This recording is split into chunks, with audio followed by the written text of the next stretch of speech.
Before I start the video, I want you to know you're about to witness a masterpiece, something that can only be described as legendary. The art, the animation, the action, the drama. Honestly, it's going to blow you away. It might even be the best anime this season. Anyway, what I want you to know is, at first, you might feel like it's not your vibe. The story is different from what you're used to, but I promise you, you're about to see something beyond imagination. And don't forget to subscribe to the channel. Let's dive straight into the greatness.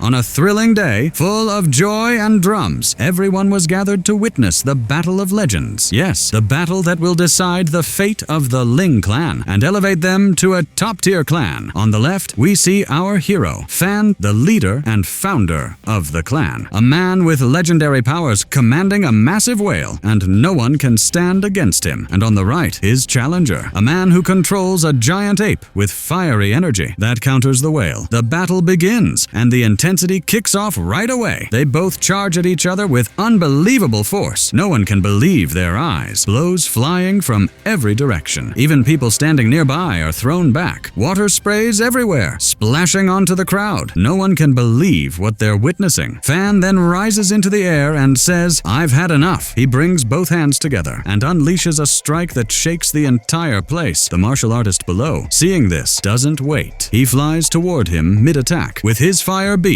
the giant ape, trying to stop Fan. Everyone's watching the greatness unfold, and no one can believe the sparks flying. The challenger lands a devastating blow, aimed straight at Fan, and everyone thinks, this is the end. His students and all his friends didn't know what was going to happen, but imagine something's about to happen to him. No way. Fan gathers all his power into one place and upgrades the whale. Yes, the whale starts to change, its body grows larger, and it absorbs the attack aimed at it. The guy attacks again, but it's over. The whale's power now surpasses steel. It absorbs every blow and strikes back. Finally, the end of the battle arrives. Both of them gather all their energy and charge at each other. The energy from their clash fills the entire arena. The strike ends, and Fan is the winner. Yes, his whale won the fight. At last, his clan will rise again. He'll fulfill his ancestors' hopes and restore the clan's honor. But suddenly, his whale goes out of control. A dark energy surrounds it and begins destroying everything nearby. The whale's form changes, and it starts killing everyone in the stands. Fan tries to cancel the summoning, but he can't. He tries with all his strength. Still, nothing. The whale then turns on him, and bam! It kills him. Yes, Fan is dead. His life flashes before his eyes. He sees everything he lived through, the clan he spent his life trying to build, his friends standing around him, and all the people who helped him on his journey. He sees himself fighting, and the whale transforming after the battle, destroying his dream before his eyes. Everyone walks away from him, leaving him behind, sitting helpless, powerless, unable to reach them, not understanding what happened. He closes his eyes, full of questions, and that's it. The hero is dead. Boom! The guy opens his eyes and is shocked. He's still alive. He's in a forest. He goes to get a drink, and here comes the twist. He sees that his body has been swapped with someone else's, and he has no idea what's going on. Some people standing in the forest spot him, and they arrest him on the spot. He gets thrown into a room, still overwhelmed with questions. He says, "I'm sure I won that battle, but someone must have used magic on my whale to turn it like that. I need to find out who it was. Yes, I have to escape now and start gathering clues again." He tries using his power to summon his legendary beast, and boom! What is this? A tiny dog and a small plant show up. The guy is in total disbelief. These are his beasts? He checks their powers, and the dog's strength is bathroom level. Yes, really, that's all he has. As for the plant, it looks like it might actually be a bit useful. Anyway, he tells them to hide because the guard is coming. Turns out the guard comes, frees Fan, and takes him to their leader. Now, while walking, Fan had already undone the ropes, and now he's being brought to meet this girl. Of course, he has no idea what's going on or how he even ended up here. But then it turns out the guy whose body he's in had tried to harass the leader and spiked her tea with drugs to calm calm her performance. But of course, it didn't work. The guards caught him, and now she's about to get her revenge. She tells him, "You think I'm just going to kill you for what you did? No, I'm going to keep you as my slave. Every time I'm bored, I'll make your life hell." The guy replies, "Why so much evil, lady? Kindness is better." As he's being dragged toward the door, thinking he's about to leave, the girl suddenly says, "Who told you that you could walk away from me?" Boom! She releases her beast. It attacks him, slamming him into the ground. He says, "I'm not letting this slide." Then he calls out his black beasts through the smoke, and it's about to get intense. As soon as the girl sees his beasts, she can't hold her laughter. "These are your monsters. Are you serious right now? You actually believe in this game?" The guy dies of embarrassment. He says, "You'll see." She recklessly charges at him, her dog attacking too. The snake was about to catch the dog, but Boom Fan controls the dog masterfully, increases its speed, and dodges all the monster's attacks. The girl stands frozen, confused. Wait, isn't this Fan the failure? How is he fighting like that? Fan doesn't back down. He uses his plant to push her away. Then boom, lands a powerful hit that knocks the snake back. The plant was about to trap it, but the girl powers up her monster so it can strike back. It grabs the plant and is about to eat it, but Fan makes the plant bind the monster to the spot. Then his dog jumps from above, and boom, perfect. The girl gets humiliated again. She's furious now and unleashes all her strength to kill him. The snake changes form, burns the plant, and throws it away. The dog gets hit too. Fan is lost. He doesn't know how to deal with her. She hits him with a final blow, throwing him into the lake. He's about to die. He's sad and drained, his energy fading. But suddenly, he sees a fish in front of him. Yes, that's the same fish species he once evolved into a whale. Right then, he emerges from the lake, and the fish standing by his side. The girl mocks him. "You think you can control that fish and fight me with it? Keep dreaming. That fish used to be one of the strongest monsters and could turn into a whale, but in last year's ultimate battle, it turned on its master and finished him off. Since then, no one's been able to unleash its power. They wiped out all its kind. That one right there, it's the last of its species on the continent." Fan is shocked hearing this. Why would they do that? He tells her, "Cut the chatter and come at me. I've had enough." The girl, surprised by his tone, charges in, ready to kill, but it's too late. Fan's fully awake now, and he's got the fish that's about to shake the world. He grabs the snake by its mouth, and the fish sucks it in from the back. The girl stands there in disbelief, watching the fish swallow the entire snake in a blink. She collapses in defeat. Fan climbs out of the lake, thanks her for the hearty meal, and runs off before the guards can catch him. Of course, the guards chase him, but come on, it's Fan, son of the masters. He escapes easily, using the plant too. And with that, good evening, everyone. By morning, the guards apologize to the girl for failing to catch him. She can't take it anymore and starts yelling at them. She's been humiliated 4 times now. She breaks down in tears from sheer frustration. Then suddenly, her brother shows up, confused to see his sister so upset. He asks who did this, and she tells him everything, including the fact that Fan managed to control a catfish, and maybe, just maybe, he's stronger than her. Her brother tries to calm her. "Relax, that's impossible. No one can awaken that fish's power except one person in the world, Fan, and he's been dead for a year. Whoever took the fish from you is nothing. I'll deal with him myself." She nods, but her heart isn't convinced, and rightly so, because the monster that's with the fish now, it's the very same one that turned into a whale back then. It's fully synced with Fan's energy now, and showing its true power. Looks like they're about to unleash chaos. The next day, Fan arrives at a station where he's supposed to get transportation to his sex location. The man at the post asks him for the password. Fan gives it to him, but the problem is, the guy can't find Fan's clan name in the registry. He keeps searching until he finally finds it. Turns out, Fan's clan has been demoted to a 2nd-tier rank. Normally, for a clan like that, Fan would have gotten an eagle, or some other fast transport like he used to, but the guy says, "Sorry, not anymore. Your clan's ranking has dropped too low. The best I can give you is a pig." Fan is completely stunned when he hears that, but he gets on the pig anyway and speeds off toward his clan. He can feel that something big is about to go down there, and he's right. At the sect, a group of bandits attacks, trying to take over the place. They beat up all the students and kill their beasts. They're just about to wipe them all out when Fan's friend steps in. He decides to summon his beast to end them all. His beast is an insanely fast cat that strikes down every enemy creature in its path, not leaving a single one standing. One of the attackers tries to stop it using some kind of lizard, but the cat, it's on another level. After that, the cat returns proudly to its master. The guy tells the gang, "All right, that's enough. Now leave quietly before you end up like your beasts." The gang pretends to listen while Fan's friend keeps keeps talking, full of pride for defeating them. But suddenly, the gang leader makes a sneaky move. Using his hand behind his back, he launches an attack straight at the girls. It was about to hit them when the cat notices it and dashes to block the attack. But the lizard ambushes from behind. Boom, it kills the cat right in front of everyone. Haru watches his cat die right before his eyes. He runs to her, trying to help, but it's too late. The cat that protected them was gone. At that exact moment, Fan is just arriving near the village, and he sees the whole scene unfold. The gang approaches Haru, ready to finish him off, but one of the girls steps in, trying to protect him. Boom, the dog shows up. Yep, Fan is here, and he's about to wreck the place. The gang sees him and hesitates, asking, "Who are you? Leave now if you don't want to end up like the rest." But as if Fan would let anyone mess with his sect. Boom, he sends his dog to attack. The lizard blocks the first strike, so Fan immediately sends a second one and slams it to the ground. The gang panics and summons all their remaining beasts to attack him. Fan could have easily finished them off with his fish, but he holds back. He doesn't want the sect members to see its power just yet. So he steps outside and finishes off the beasts on his own. The bandits run after him, thinking he died or something. He turns to them and says, "Look, anyone who comes back here won't walk out alive." The gang sees his strength and gives up instantly, fleeing in panic, muttering to themselves as they escape. Fan then walks back to the sect gates. As soon as Ling sees him, she runs up to thank him. She's barely said a word when Fan hugs her tight and says, "I'm so happy to see you again." She's confused, unsure why he's acting like this, and asks, "Who are you?" Fan's just about to tell her, but suddenly remembers being betrayed and nearly killed by someone once. He hesitates, hides the truth, and says, "Sorry, I mistook you for someone else." Then he heads inside the sect, and what a heartbreaking sight it is. Everyone's been beaten up, their beasts are gone, even Haru can't move. Fan sees him and remembers the past. The first time Haru tamed that cat, how happy he was. He sees the heartbreak in Haru's eyes and realizes just how crushed he is. Ling immediately rushes over to comfort him, but the guy pulls away and says, "I'm sorry, I'm leaving the sect. I can't take this anymore." She tries to stop him, to calm him down, but it's no use. He's completely lost hope. He tells her, "The sect died the day the master died a year ago. We can't do anything without him. You should leave too." Fan hears this, and it shatters him. The dream he spent his whole life building is collapsing right in front of him. He tries to stop Haru and promises to help him rebuild the sect. But it's no use, Haru's already given up. He walks away. One by one, all the sect members follow him. Only Ling stays behind. Everyone turns their back on Fan. Their final farewell echoes in silence as they perform the rites and walk away. Fan collapses to the ground, begging them to give him another chance, that he'll fix everything. But it's over. They left him again, and now he doesn't know what to do. A heartbreaking, emotional moment, like something out of a fantasy tale. The next day, everyone left in the clan gathers together, and of course, Fan is with them. They sit down to eat, all of them sad and unsure what their next step should be. That guy is serving the food himself and tells them, "What's done is done. Now we need to look forward and appoint a new leader." Everyone thinks he's going to choose Fan, but instead he turns to Ling and says, "What do you think, leader?" Everyone agrees right away since she's the most senior among them. They all go to her and give her their respect. Ling is nervous and anxious at first, but she pulls herself together and accepts the role. She says, "I won't let Ling's clan fall apart or disappoint my teacher." The group starts thinking about what their first step should be. Ling tells them that after the last battle, all their beasts were killed, and now they have no magical creatures. She pulls out a map and shows them places where they might find some. But of course, you think Fan's going to let them go alone. No way. He takes them to some hidden place no one else knows about. They reach this cliff, and Fan says, "Check if anyone's behind us." The group tells him no one's there, and Fan suddenly jumps down the hill. They're worried at first, but once they see he's okay, they jump after him. Everyone is surprised that Fan knows this place. But then, he starts wandering around and explaining things. He tells them about the monsters and their ranks, starting from the weakest, the cat, then the tiger, followed by the panda, and finally, the dragon. He also explains that this area rarely has powerful monsters, so they shouldn't worry. Then a girl in the group spots a small fox with 3 tails and tells Fan about it. The moment Fan sees it, he's shocked. It means someone else is here. And just like that, someone really does attack them. Fan barely dodges. The guy asks, "Who are you? And how did you find this place? I won't let you go." The group knows they don't have strong beasts to fight him, so they bluff and act like they're going to destroy him. The guy gets nervous as they keep pushing, and in the end, he gives up and says, "Fine, do what you want, just leave me alone." He goes deeper into the the area, and the group follows him. They eventually reach the boss of the area, the panda. A fierce battle starts. The panda isn't playing around. It has legendary powers and can trap them in illusions. They fight with everything they've got, but the panda is just too strong. That's when Fan summons his dog and tells it to attack. The dog isn't affected by the panda's illusion, so it doesn't fall for the tricks. While the panda is distracted, the dog sneaks up behind it. Boom! Lands a hit and defeats it. No one can believe their eyes. Then he ties the beast up with a rope and runs off with it. The group tries to chase him, but he gets away. They're all crushed and don't know what to do. Meanwhile, the guy who stole the panda is back at some hidden place, going to see the head of the guards, Yang. Turns out he had promised to catch a beast to replace the one he took from him. John tells him, "All right, the deal's done. Give me my fox back." Yang smirks and says, "As we agreed." Then he opens something from his shadow. Poor John, like a fool, runs to untie his beast, but boom! The other fox attacks him. Suddenly, soldiers surround him. John doesn't understand what's happening and yells at Yang to stop his men. But what he doesn't know is Yang isn't just anyone. Yang is the leader of the thieves in the area. He orders the guards to attack John, and no one can get close to him. Then, Yang snaps his fingers, and what a sight. His beast emerges from John's own shadow and stomps him to the ground. Know your place, peasant. Meanwhile, the group doesn't know what to do. They decide to take whatever transport they can and go search for beasts elsewhere. But the seller tells them that the pigs they rented were taken and never returned, and he's talking about Fan. Fan admits it was him and tells them not to worry. He has some money and suggests they go buy some beasts from the market. They go with him. Ling chooses a butterfly, its price is high, and the seller keeps increasing it. So Jian grabs him and negotiates hard until he agrees to give it to them for free. One of the guys also chooses a beast. Everything seems peaceful as they walk through the market. Suddenly, the same seller calls out to them and mocks them for being from Ling's clan. The group gets angry. Then they spot the panda in the area and also see John's two foxes. They're confused. How? The seller tells them to leave and not make any noise, but the guy plays a trick on him and makes him believe the panda escaped. The man opens the box to check, and bam! The panda slaps him and knocks him out. Everyone is happy the panda is finally free. Jian walks up to the panda and tries to tame it. The panda refuses at first, but the girl's determination and spirit make it give in. She forms a contract with it, and it becomes her beast. Then, John's beasts break free, too. No one knows what happened, but the beasts explain everything that John had been forced to do what he did yesterday, and that he's now imprisoned by Yang. They ask for help. The group knows they're in no condition to help anyone. They're the ones who need help. So they go back to the clan's place to think things through. When Fan sees them in that state, he gives Ling a letter and tells her, "I found this with your name on it." The moment she sees the handwriting, she recognizes it. Yes, it's a letter from Fan, the clan leader. She reads it and finds directions to a place in the forest. They go there and find a bag with a letter on top. Ling starts reading. She's in shock, crying. It turns out that to her master, she wasn't just a student, she was like a daughter, or even more. Fan writes, "I know that by the time you read this, I'll probably be dead. Maybe the clan will be at rock bottom too, but you're the only one who can bring it back. Yes, you're the one who can make it the strongest clan in the world and fulfill the dream I couldn't." Inside this box are some energy pills. I know they're not much against what you'll face, but I wanted to be the first word in the story you'll write. The letter ends, and Ling, overwhelmed with emotion, breaks down, crying. It's clear she finally knows what she has to do, and it looks like she now knows what to do. Anyway, that's where the first part of our anime ends. If you want a second part, let me know in the comments, and don't forget to like and subscribe. Alright then, see you, bye!